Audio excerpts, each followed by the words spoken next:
Mr. Thiel, who's joined us this evening because he also wanted to say hi to families as well. Mr. Okay. Thiel, take it away. Yeah. I will. Well, for people on the call that haven't met me, I'm David Thiel. I'm the new head of school at Tilton. It's been an unusual year so far, but a good one so far. And we're looking forward to the winter. Colleges.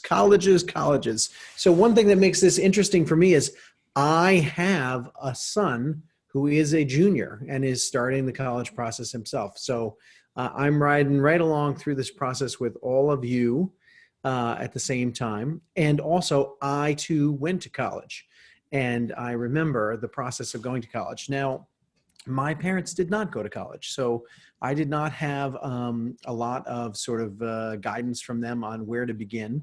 And maybe it's given me a little perspective for how to help or make suggestions for you all. The first question is, why go to college? And I have gotten this question from many people over the years. I've gotten it from my own kids. And I think that that question of why to go to college starts to become easier to answer when you start to think about the different types of options available. And maybe don't think of it as college, but think of it as higher education, right? The next stage in your educational process. So that could range from a sort of traditional, sort of academically focused liberal arts college, which is frankly what most people think of when they think of college. But it could be a STEM school or a technical school, could be a trade school, could be an art school, engineering. So you can in many ways think about, well, why would I go to an art school? And it reframes the question for you. Or why would I go to a STEM school? Or why would I go to a trade school? And you may not feel like you should go to an art school or a STEM school or a trade school. And hence, that's why the classic liberal arts college exists, right? But these options that are available to you can help you frame the question a little bit better. A question my son asked me was, well, how am I supposed to pick? If there's thousands and thousands of colleges, how do I pick where I want to go? And you can think of big considerations like, is a particular sport the most important to you, or a particular program? Is the weather and the environment that, is it a city or a country setting? And those are big considerations. But the reality is that college is made up of a lot of little things, and you won't know how to decide what you like or don't like about a particular college, or what you want or don't want out of a particular college choice unless you explore, right? So you've got to start this process. A lot of kids, a lot of parents start this process by saying, I know what I want, right? And they, pick out a brand name, or they pick out a subject matter, or they pick out a city, and they say, that's what I'm going for. And I guess I'm here to encourage you to try to suspend and avoid that conclusion early on, and start poking around, start looking at different schools, start to make a list of the random little pieces and parts about the schools you're looking at that you like or don't like. And as you collect that list of preferences and interests, a picture will emerge. And when you start to share that picture with your college advisors, college counselors, you're gonna start to hone in on the place really where you're gonna fit best. And that's what it's really about. You want to fit really well so that you can explore at college and learn the million things you don't even know that you have left to learn.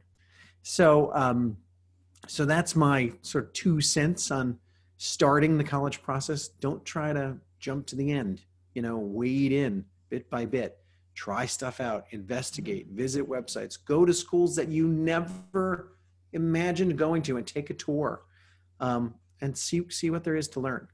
Be in pure exploration mode at the beginning. Towards the end of this research process, you're going to give like a college research presentation to your college counselor and a couple other folks on campus. And that's a real opportunity for you to present all that you've learned and show the decisions that you've made. It's a check on your thinking for how you concluded which schools to apply to and which schools you left by the, off your list.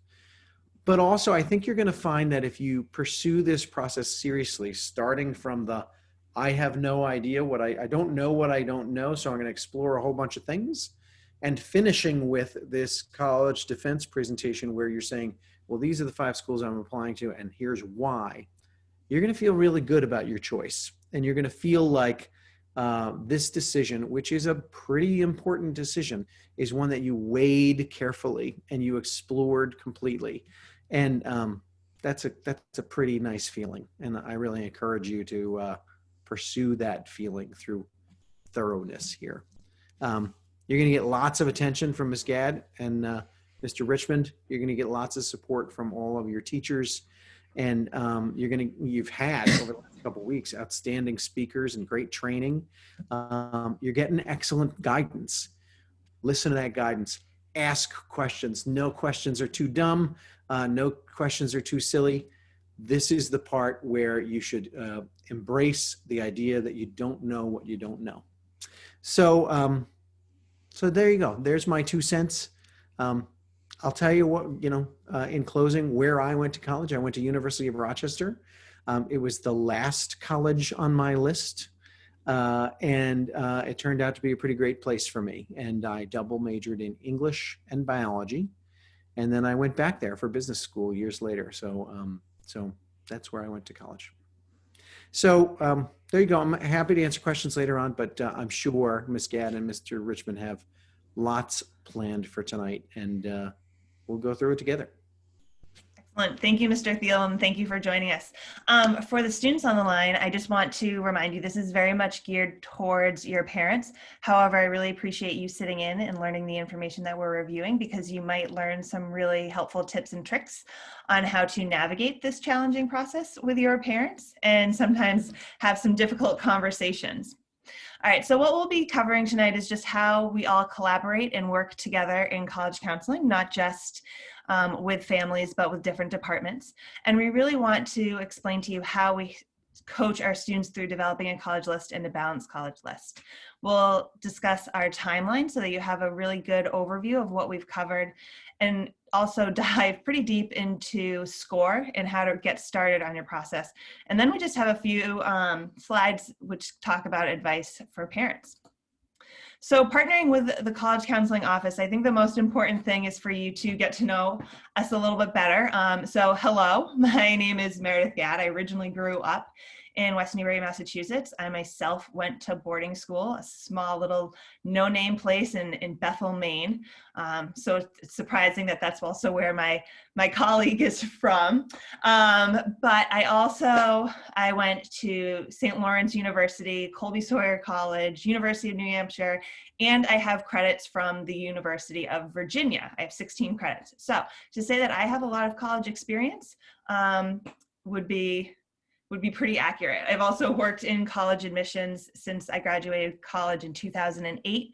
I worked for the University of New England. I've also worked for Great Bay Community College. I developed articulation agreements with the University of New Hampshire, and I've read files for Northeastern. So I have a pretty wide array.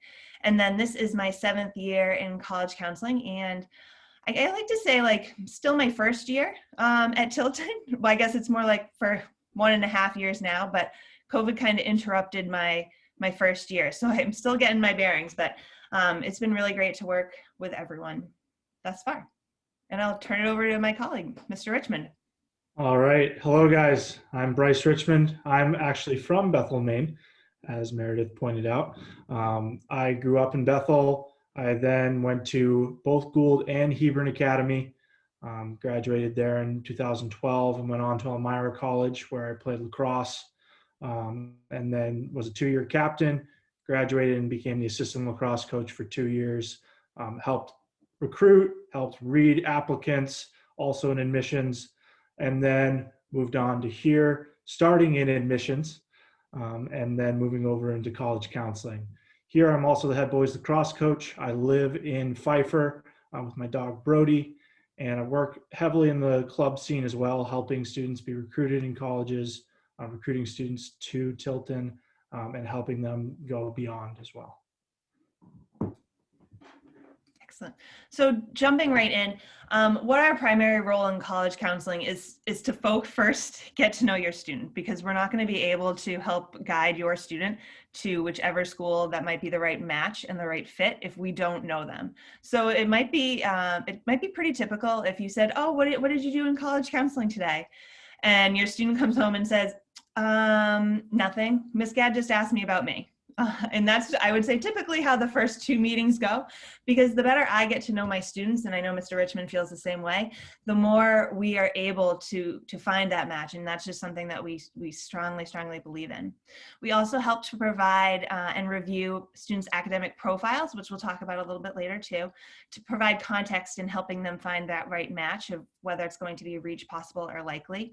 And the most important part of our job is the research. And we spend a lot of time researching with students, whether that's on the computer, with old school books, with atlases, all of the above. Sometimes even Google. It's a search engine you might have heard of. And then we also will focus on shaping and balancing the college list, because we don't want students to be applying to massive amounts of schools. We want a really thoughtful list that's about anywhere from 4 to 7 schools. And then we also work very closely with our athletics department and work to ensure that all of our students who want to go off and play Division I and Division II sports in college are NCAA eligible. On the action item piece, like the particular parts of your application, we do work very closely with helping to review, edit, and submit the college essays, the Common Apps, and also any additional supplements. And the way that we do this is through an appointment system. So we used to have it so that college counseling was scheduled into every student's schedule during a specific block. While that was a great opportunity to ensure consistency with meeting with students, it wasn't necessarily allowing us the flexibility and the frequency during a student's deadline. So by moving to an appointment system, we've really made it a flexible and customized schedule to work with your students as needed. Looking ahead, and although I love to say that I know everything, I don't. And that's why I'm very fortunate to have excellent colleagues to help support me through the process in areas where I may not be so skilled. But if anyone asks, I am a way better basketball player than Brisson ever was. I can definitely put money on that. I see everyone's head nodding right now. Make sure you tell her I said that. But having Brisson and Coach O'Neill and Coach Dawson, it's a huge help, especially with the NCAA piece and the fact that Mr. Richmond is right in our office and has worked with college athletics itself. So we really do a good job in working together to balance each other out, because your school list should never be just about athletics, and it should never just be about academics. It's about the whole picture, right? So I may say, this is an excellent academic fit for you, and your coach may say, you're not playing lacrosse there. So that's how we'll really collaborate on those 2 fronts. And we also talk about like team strategy too. What's the culture of a team that you're looking for? And those are really great questions for your coaches, because they're the ones in the know.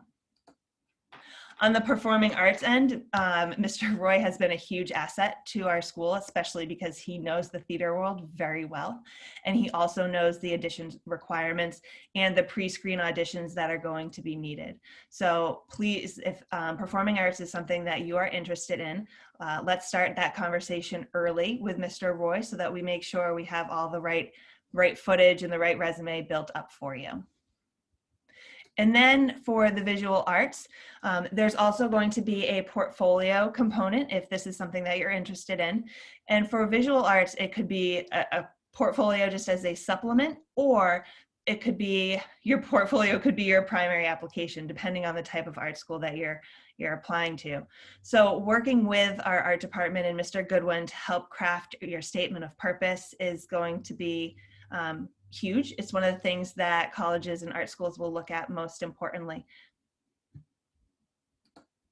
All right, so developing a college list, right? And I've heard this a lot, like where do I get started? Mr. Thiel even mentioned it, like I don't know where to get started. Well, your students will tell you, Scoir. That's the first place. And Mr. Richmond will give you a full-on demonstration. All your students have access. And for my families on the line, we will make sure that you have access tomorrow morning to explore. So Scoir, I strongly recommend to be your very first research tool. Big Future is also another tool you can use to help kind of dwindle down the opportunities and options that are out there. And then I kind of went old school with the books at the very bottom. Rugg's Recommendations is one of my favorites. It's a big, thick book I have in my office that we flip through together. I have a college atlas. It's a 3-ring binder, and it literally gives you the colleges of each state and their location. Don't go out and buy it, though. I saw that it was $87, and I can help you with all that information. So don't go spend money on that. And then one of my favorite books is The Colleges That Change Lives. It looks like at a different set of colleges outside of the U.S. News and World Report rankings. While those are helpful to some extent, what I really love about The Colleges That Change Lives is it looks at unique opportunities and experiences that colleges provide their students in order to help them thrive. So definitely take some time to look at those schools. And I guarantee you that every student that is working with me will have at least one CTCL school on their list. So when beginning to research, it's very important to remain open-minded and self-aware. You're going to need to be willing to critique your strengths and your weaknesses. Where are you looking to improve on your academic performance? Where are you looking to enhance maybe your athletic performance? Where are you looking to be involved in the community? All those are good questions to ask yourself. When researching as a family, and this goes for parents and for students, please be patient and calm with one another. This is a very new process, new to everyone. Even if you had a son or daughter ahead of, an older sibling that may have gone through the process before, the process does not look the same for everyone. So start fresh. And my biggest piece of advice is please put in the time to research. I can't stress that enough. So when we get into our college seminar this winter and spring, we'll start talking about, and we'll really dive deep into what your different search criteria are going to be. And this is a way, and these are just a few examples of how you can initially start, right? Excuse me, like size, location, type of school, and again, for students on the line, we'll go really deep into what size is, because big is massive, huge. And in the college world, big is, we're talking 10,000 plus. And small is around 2,500. So we'll talk about what these terms mean in the college realm. And we'll also help you understand the difference between a liberal arts school and a research institution, and the difference between those and the benefits or maybe the pitfalls of choosing one over the other. Also, athletics doesn't necessarily mean you want to play athletics in school. It could mean that you want to go to a school with a great football team so that you're watching football games on a Saturday afternoon. That's perfectly acceptable too. And I think just the general vibe and the culture of the school, which you can really only get from visiting, which is why I push the visit so much. Those are the first initial criteria that we talk about. And it's going to look different for everyone, right? So truly it's about, what does this mean for you, right? What do you care about? Not what what your mom and dad do care is important. So sometimes, again, it's going to be a balancing act, but keep an open mind at first. And it's not what your neighbor or your roommate cares about, right? I think I get that. Emphasis on you. All right, so how are you going to do that? Because it's COVID, you can't travel, or maybe you can today, maybe not tomorrow. Just kidding. We're doing well. But Mr. Richmond's going to take over for research and how to research during a pandemic. Thank you, Ms. Gadd. Yes, so researching during researching during the pandemic. Can't say that word anymore. General web strategies. The World Wide Web is the best place to go right now, just because visiting is kind of hard. So really go to the college's homepage, subscribe to the student newspaper, Visit the campus online using online maps. Google Maps is a great way to just look at a campus, just to see what it's like. Read the events section on the website, research the surrounding city. You want to make sure that if you're looking at a college, that it's safe, that it's in a good spot of town. And then also read student profiles. Do your research. If there's a school or a website that, talks a little bit about what the social life is, look into that, read those things so that you can kind of understand what that profile of the school is. And then college specific opportunities. A lot of colleges right now understand that they can't have large groups of people on campus. They're doing virtual open houses. Their counselors are available almost 24/7, it seems now, to do live chats, to do live Q&As. They also have a lot of either pre-recorded information sessions where right on their website, or you can go to YouTube, which is amazing. To just search and find whatever you can find on those schools. And then a couple of virtual search tools. Some of these are built right into Scoir, which we'll talk about a little bit. UVisit, Campus Real, Campus 360, and University TV are all great sites where you can go and visit schools virtually without even having to step on campus.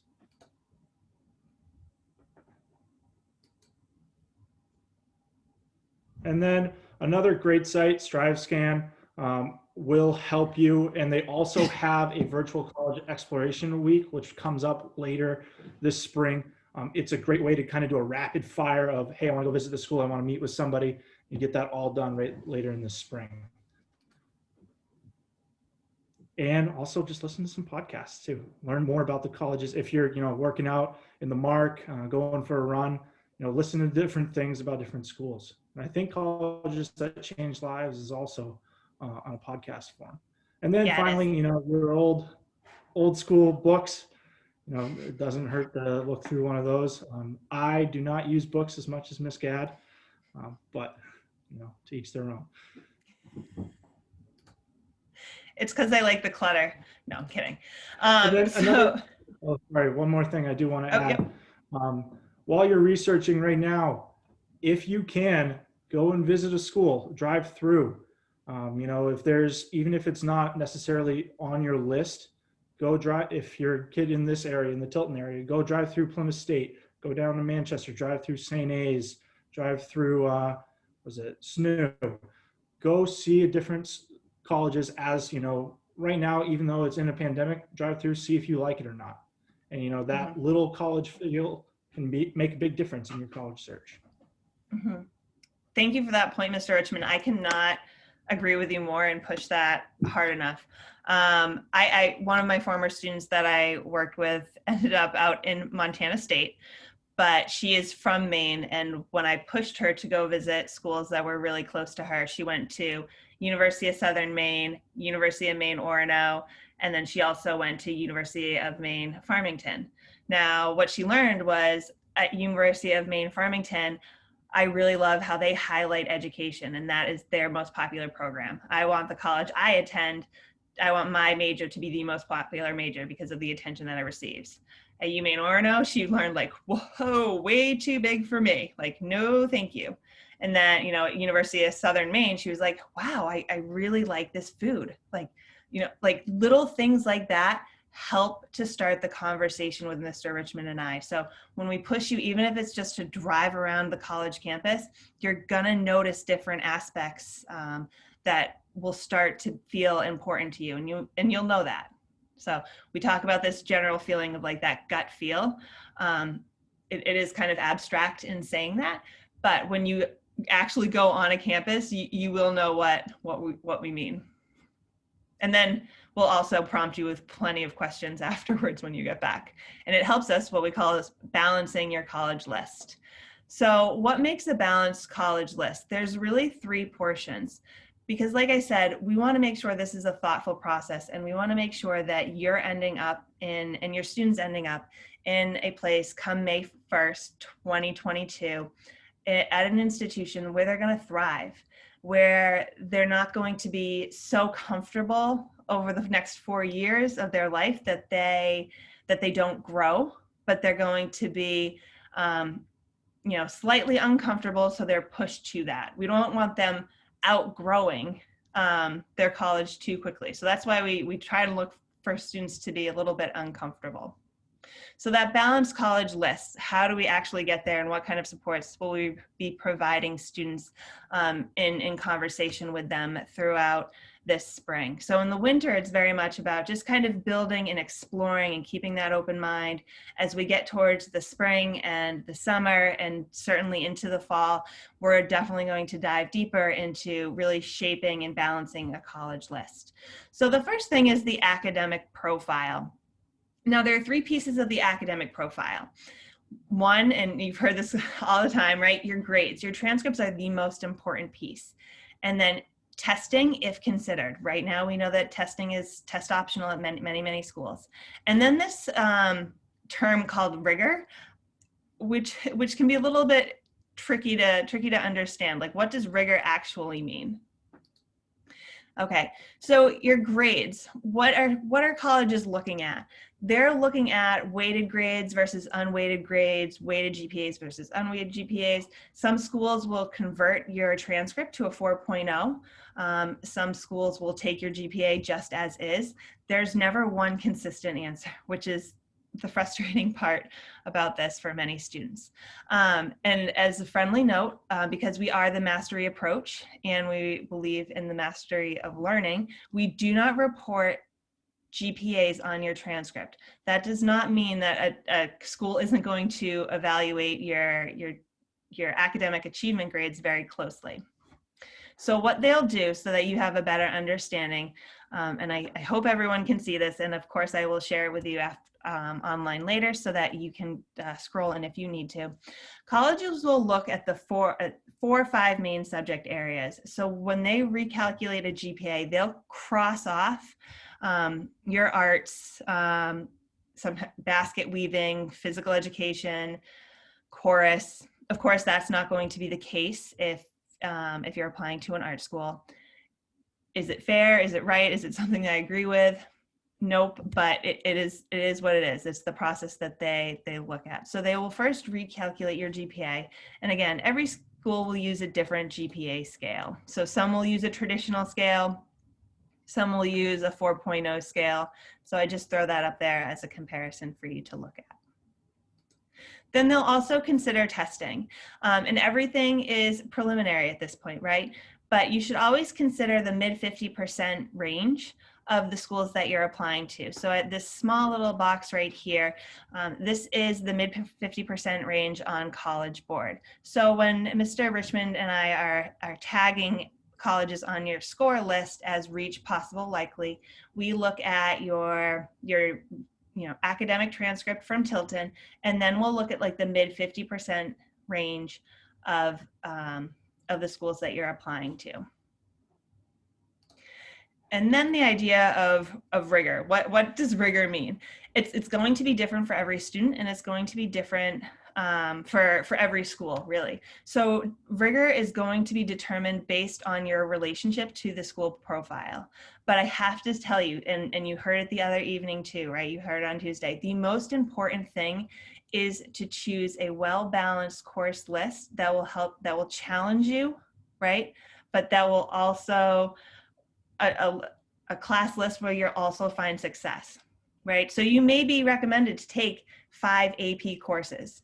That may not be the best course load for you to take all 5 APs your senior year, right? So working with us in college counseling, working with your academic advisor and the academic dean's office, we want to find a balance of challenge and success. So these are the conversations that we have in the spring, especially when forming your senior schedule. And then I also wanted to show you, so schools will also get a copy of our school profile, and this is all on the website, our Tilton School website, and we send it to schools as well. These are just little screenshots. So they will compare and look at your Tilton transcript in comparison to your your graduating class. All right, so your academic profile, again, consists of 3 things: your grades, your testing, and your rigor.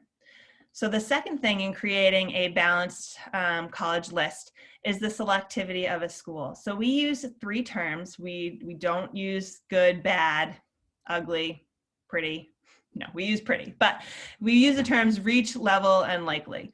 So to provide you a little more context in what that means in regards to the academic profile, a reach school is anywhere between 30%, and really any school that's going to be accepting less than 25%. A level school is anywhere between 30 to 65, and really 25 to 45%. And then your likely schools, and we want you to love your likelies, right? Our May 1st goals are that you have options. So your likely schools could be schools that are 65% or higher acceptance. Now, excuse me, for students with maybe a more bumpier academic profile, maybe had a slow start to their career of high school, someone who has an upward trending transcript, it could look more like this, of where reach, level, or likely school, and how we will tag those schools. But again, these are very private conversations that we have with the student and family directly, and this is why we always tell students that it's okay not to talk about your college process with your friends. All right, so the components of a balance list and why I keep pushing this balance list so much. So May 1st, next year, you will have an opportunity. You can deposit at one school and one school only. And the goal of our May 1st is for you to have options, for you to find that right fit over rankings, that right match over rankings. We want your list to be manageable enough so that you can invest in research for each school, invest in the supplemental essays. We also, again, we want you to have multiple opportunities. We don't want you just to apply to one likely school and that be the only school that you get into, and then to feel stuck, like that's where you have to go. And so we keep recommending, anywhere, from, I say, 4 to 8, 5 to 7. We keep recommending that range because it helps keep it very manageable. And so this is my pyramid. I think it's the best visual to kind of help students understand. So if we flip-flop this, right, if you only have 2 to 3 level or likely schools, you're not gonna, the chances of you providing yourself with many opportunities, May 1, it might not be there. So again, this is just a visual in what I call a balance list in the direction we can head.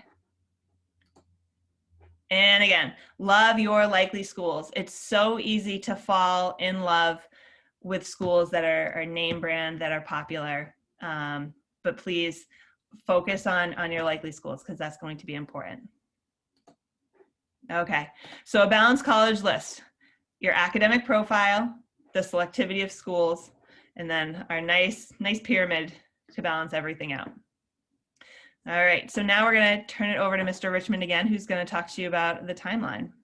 Yeah, and just one thing I would like to add about creating that balanced list is when you're developing your reach, level, and likelies, what might be a likely to you might be a reach for someone else. And so just to be sensitive about talking about that, or putting down a certain college, or a certain type of research or education that someone's looking for, not that you can't talk about it, but just to be mindful of what you're saying when you're talking about the college process. And heading into our timeline, right now, your junior winter, we really want you to focus on researching colleges. So like I said, doing campus drive-throughs. If you can visit and be COVID conscious, I recommend doing that. If you can't, virtual visits, doing online information sessions, and generally just being open-minded.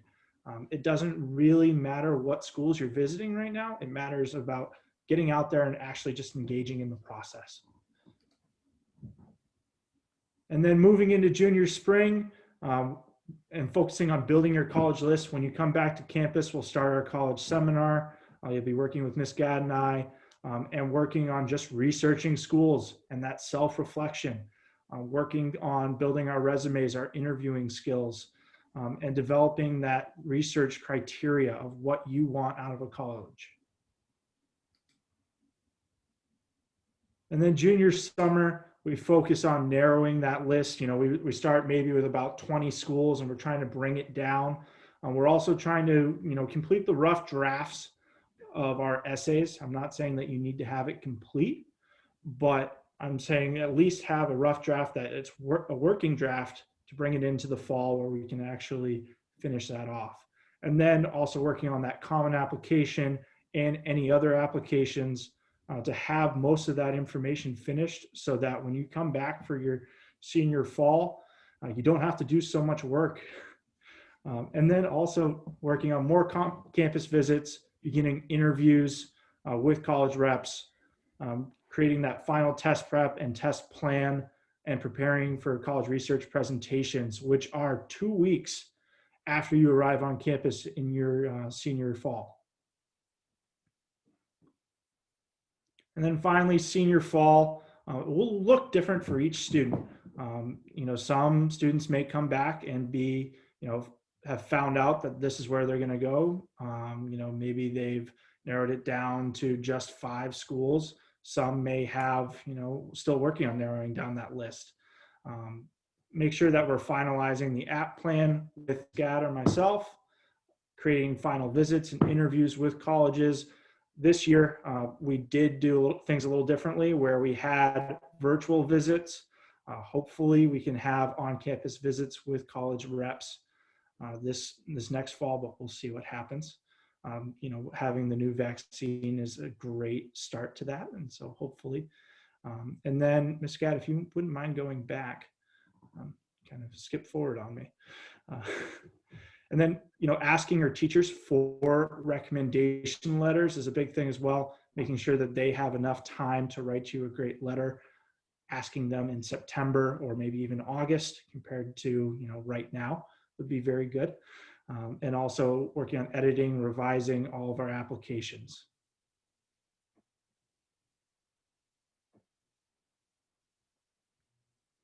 All right, so getting started. Research. Scoir is going to be the main hub for what we do in college counseling here at Tilton School. It's a web-based resource that allows you to build your list, research colleges, visit colleges, and allows us to send all of your transcripts, application documents to those colleges when you decide to apply.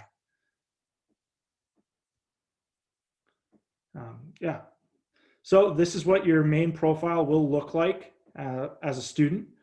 It'll have all of your personal details. You can fill that out as much as you want. I'm not going to send you a letter, but colleges might. And then it'll also go into your academic overview. You'll be able to invite your parents from this page, as well as you can see in the parent section right over there.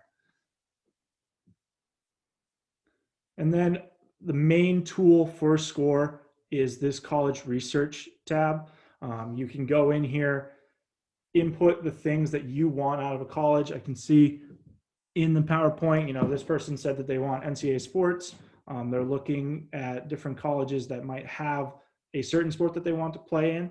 And you can also put in, location. You can put in what type of academic rigor you want through test scores and GPAs. You can also, if you're interested in ROTC, if you're interested in a suburban city environment, you can put all these things in. And it really helps narrow it down from thousands of colleges to just hundreds, and maybe even just 1 or 2. And so if you click on one of those schools, it'll pop up to one of these pages. This is the college's landing page.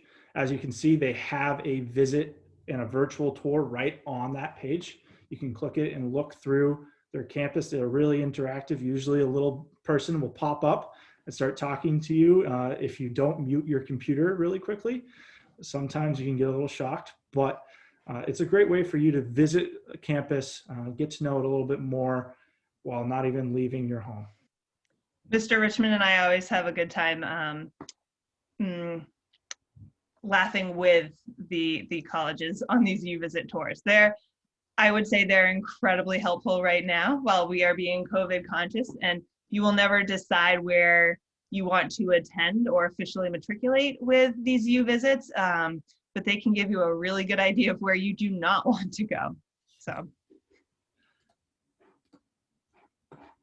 Yes. And so as you scroll down in that school profile, you also see their different student life videos that you can click. Sometimes they'll just link right into YouTube. Otherwise, they might be on the college website.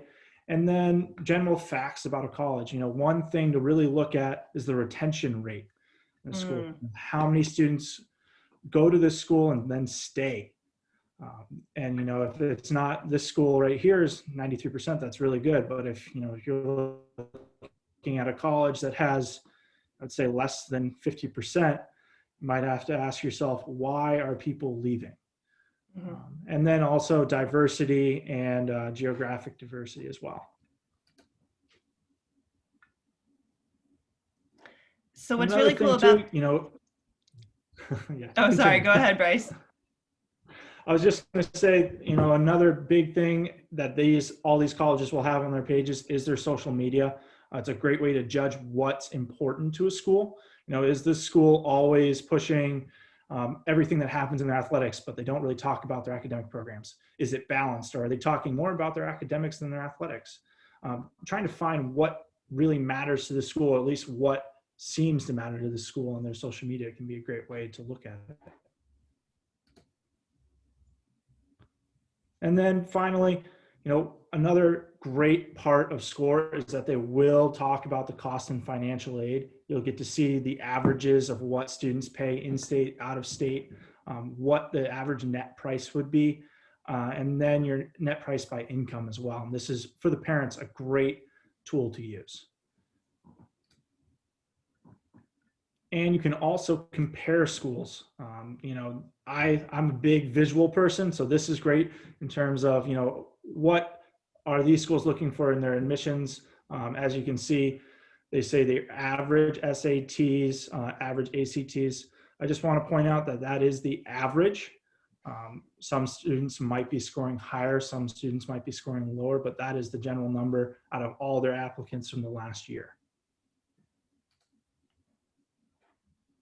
And then this page is one page that you might be on a lot when you're in Scoir. This is where we kind of track where your applications, building that list in that following section, moving over into the, oh, I'm thinking about applying to the school, I'm working on my applications, to applied. And for our parents, you can see the suggested tab, which are schools that once parents log into Scoir, they can suggest to a student, hey, this is a college I want you to look at. Only students can move schools from the suggested to the following section. And same for schools that Ms. Gatter or myself add into the suggested column. Only students can move them into the following column. So it's really up to the students of what schools are you interested in, and what schools you want to keep adding to your list. I would just add, parents, please make sure when you do sign in, you use your credentials and not your students, because that way when you suggest a school, it will have your name attached and tagged to it, which is so helpful for Bryce and I as we're working with your student and helping to shape that balanced list. And another great thing about Scoir is it does show all the historical data from Tilton applicants to different schools. So as you can see, Boston University, we send a high amount of applicants. And this student is the purple star right in the middle of your screen. This is where their academic scores, both their GPA and their SAT, ACT scores, have landed them in this chart. All the green bubbles are students that have been accepted. Red triangles are not accepted. Blues are waitlisted, I believe, and yellows are deferred.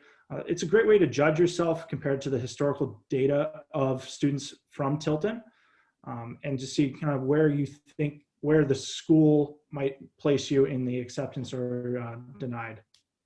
Mm-hmm. So a little advice that we have for our parents. Things to avoid or not necessarily engage in. And one of the things, excessive class rigor. So you heard me touch really heavily about balance and success. Please don't feel the need that your student has to take all AP courses or all honors courses again. I cannot stress the importance of, appropriate balance of challenge and success. I want them to succeed in the classroom. jam-packed summers. I hear often families are like, oh, we have to get them to do the right internship. They need to sign up for the right clubs, the right workshops, the right volunteer experience. And that's not the case at all. A lot of colleges take a lot of pride and look really closely at schools, at students that work for the summer. Or there are some students that might not have the ability to work throughout the summer because they need to stay home and watch one of their siblings while their parents are at work. Those opportunities are just as important and just as meaningful as on a college application. So please don't feel like, again, you have to jam-pack your summers with everything college.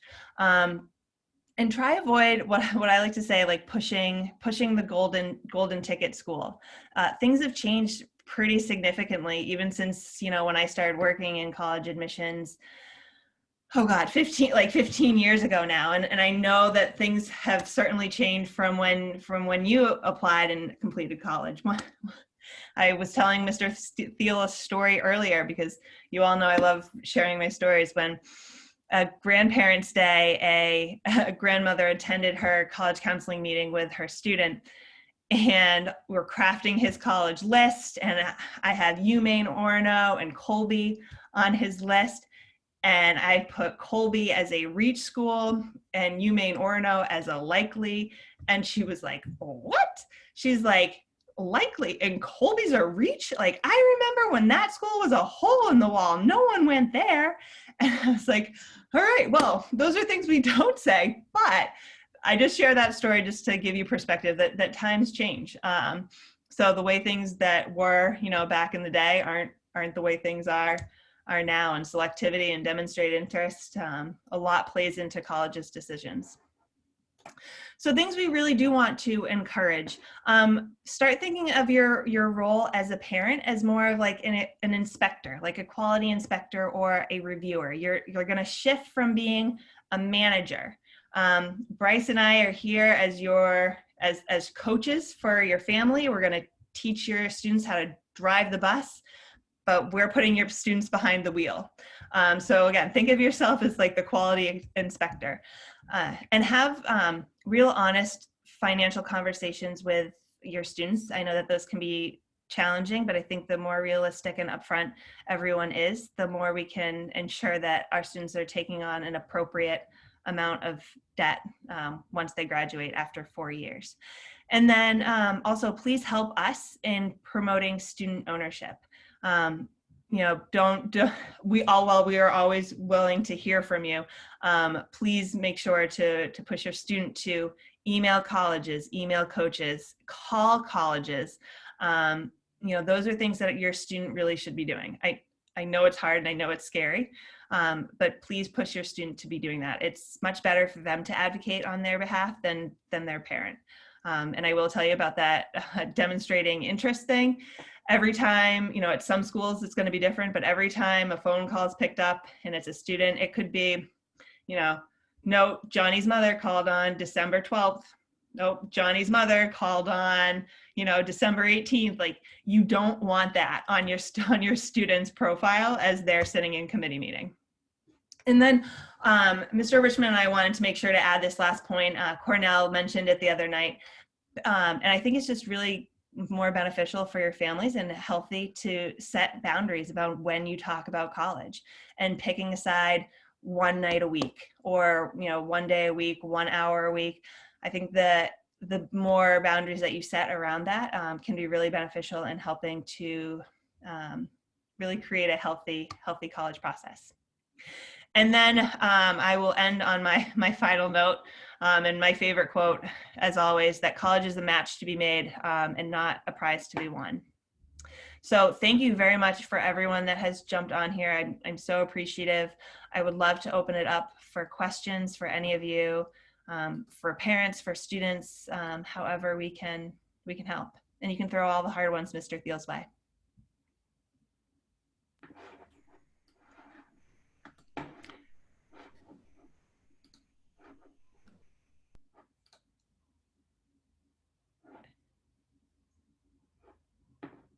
How about Shooty? Do you have any questions?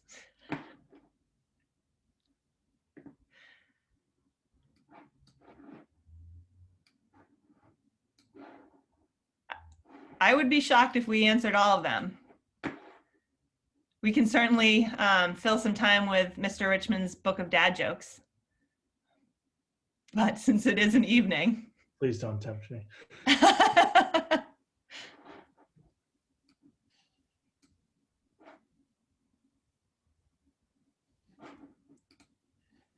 Man, I mean, I like to toot my own horn. I know I'm good, but I don't think I'm that good. There's got to be some question out there.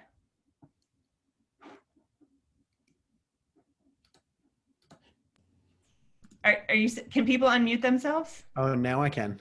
I couldn't for a minute there. I got a question. Shoot. To how many schools should I be applying?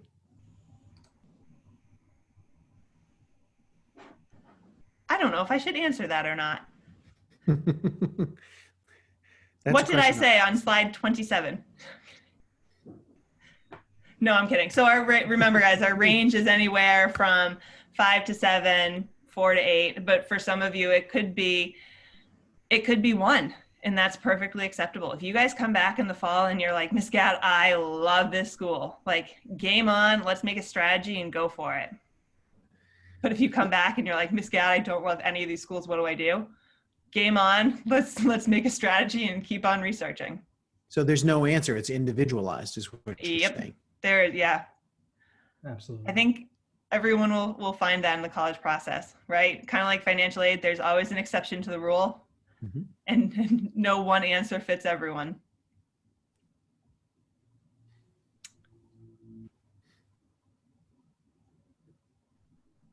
Oh, okay. So I just had a good question pop up. It says, do you need to know your GPA to use Scoir to see where you fall? All right. So this is the one thing where you will, Mr. Richmond, this spring in working with students, we will recalculate your GPA and show you a GPA that will not go on your transcripts. We will only use that GPA so that you can see where you will fall on those heat maps in Scoir. So the only reason we do that is so that to provide you with context. And a reminder that that GPA will change throughout the end of your junior year when we have your final transcripts and into the fall of your senior year as well. But it's a good way to just as a benchmark of maybe I need to step it up a little bit more in the classroom, and then also to see where you fall on those heat maps. Thank you. That was a really good question. I just have a quick question too. I see you're recording this, and you had mentioned in the beginning that you're going to be sending it out. At what point can we get the recording? I'd like to actually rewatch it again so I can take notes that I wasn't prepared to take. Yes, we will be sending, I didn't want to overwhelm everyone with too many emails this week, but Alex Sedgley has been gracious enough to help me send all of my communication, and we're going to send everything out on Friday from all of our presentations this week. Oh, awesome. Okay, good. There was another one from last week that I wanted to watch again too. Yes, so. my guess Perfect. is the financial aid one will be pretty popular too. Yeah. Awesome. Thank you so much. You're welcome. Excellent. Well, it is 8:26 on a Tuesday evening. Thank you all for jumping on. Please reach out. We are always here for you. And we will start our next section promptly at 8:40 for essential tips for students with learning differences. We have 2 guests from Lynn University to help kind of break down that process for you.